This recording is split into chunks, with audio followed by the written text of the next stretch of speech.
Usalama wa rais wa taifa hutiliwa maanani sana na asasi zote za kiusalama. Lakini safari zote za rais kwa njia ya anga huwa chini ya jeshi la wanahewa. Naam, Steve Shetera na Hassan Mugambi walipata fursa ya kuwahoji marubani wawili wa ndege za rais wa Kenya waliowachorea taswira kamili ya maisha yao na marais angani. Kanali mstaafu Hussein Farah pamoja na kanali mstaafu James Gitahi ni marubani walio na tajriba ya takriban zaidi ya miaka 30 angani kwa jumla. Walitunukiwa fursa ya kusimamia safari za marais wa Kenya angani, hayati mzee Daniel Toroitich arap Moi na rais mstaafu Mwai Kibaki kwa kipindi chote walichokuwa uongozini. And we were responsible for choosing the Dash 8. Kanali mstaafu Hussein Farah ambaye alipata mafunzo chini ya wanajeshi wa Uingereza kabla ya Kenya kupata uhuru, anasema kwamba ilikuwa heshima kubwa kuwa rubani wa ndege ya Rais Moi. The most important was of course flying the President Moi then. And that's something I lived through all until now. The captain, who was a retired General Leshan, who later became the Air Force commander, was in a court-martial. And the president is in Kisumu and he needs to be picked. So I was told, you have to go and pick the president. And it was a night flight. And there was no lighting on the Kisumu runway at that time. So we literally took off using the aircraft lights. And thank God we came back, and that was quite exciting.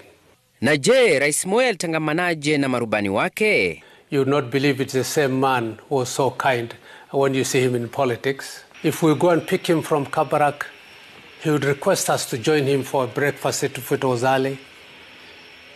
He would make sure that everywhere you arrived that you have been looked after, whether you have got your accommodation.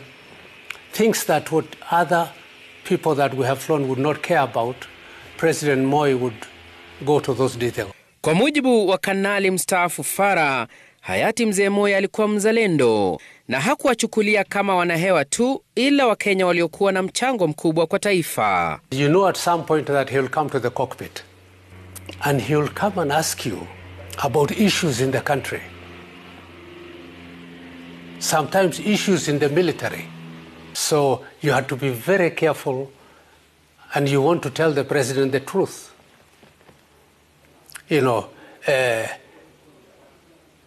and he would listen, and a lot of times you'll go later on and see a decision that has been made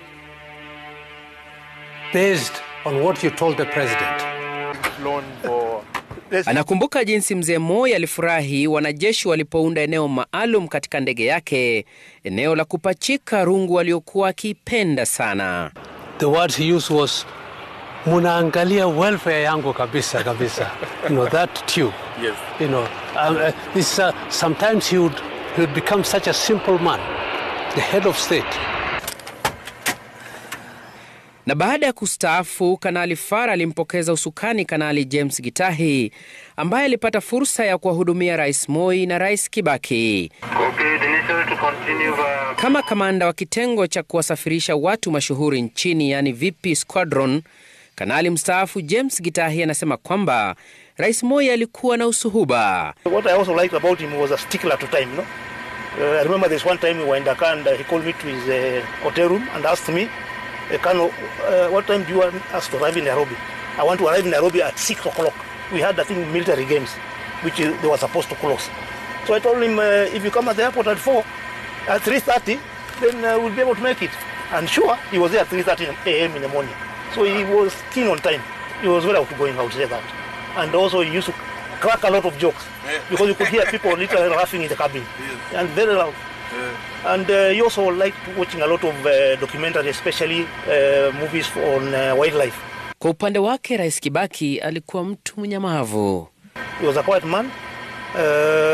Basically, he used to read a lot of magazines, a lot of newspapers, magazines. So we used to ensure that we had enough stock in the aircraft, all the dailies that we could get our hands on. And the entire flight, maybe we would just be sitting there reading. Na baada ya kustaafu, wawili hawa wameshikilia kwamba mvi za uzeeni ni taji la utukufu.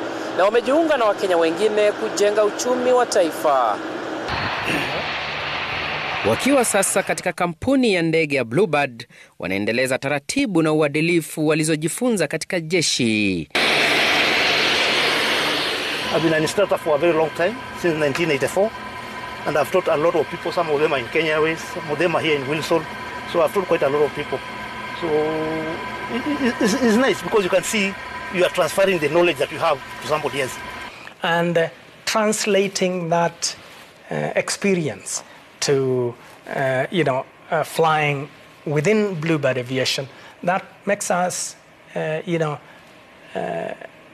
lot better as a company. We have that experience to draw on to be better both in terms of safety, in terms of our experience in the aviation industry, and being in the forefront of the aviation sector. We've been there for, some almost 30 odd years.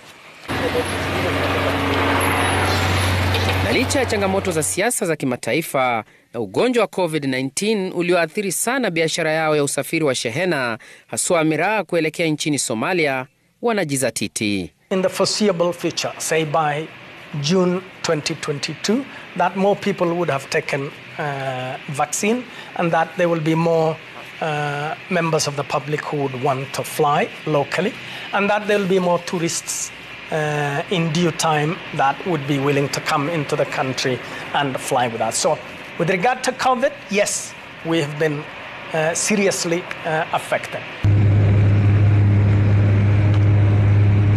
Ama kweli hadithi ya wawili hawa ni dhihirisho kwamba kuishi kwingi ni kuona mengi. Steve Shitera, Nipashe Wikendi, Nairobi.